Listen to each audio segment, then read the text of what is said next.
او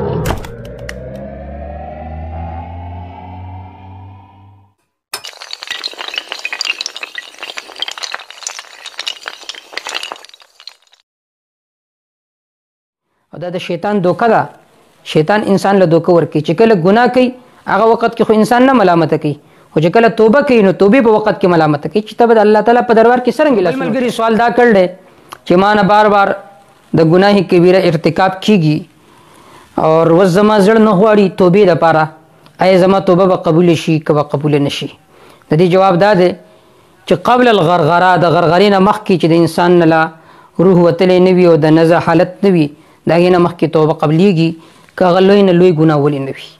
الله رب عزت ارشاد دی ولا تقنطوا من رحمت الله، د الله تعالی د رحمت نه مه نه امیده کیږئ، ان الله یغفر الذنوب جمیعا، یقینا الله تعالی ټول ګناهونه معاف کوي، ټول ګناهونه.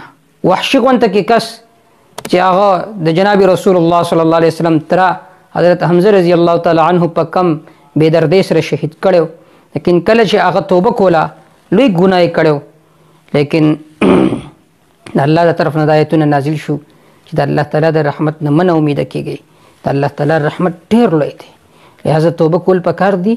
او دا د شیطان دوکه ده. شیطان انسان له دوکه ورکوي چې کله ګناه کوي هغه وخت کې خو انسان نه ملامته کوي، خو چې کله توبه کوي نو توبې په وخت کې ملامته کوي چې ته به د الله تعالی په دربار کې څرنګه لاسونه اوچتئ. دا د شیطان لوی حربه ده او دا حربه ناکامول پکار دي. الله تعالی دې موږ ټولو له د توبې توفیق را نصیب کړي. والله تعالی اعلم بالصواب.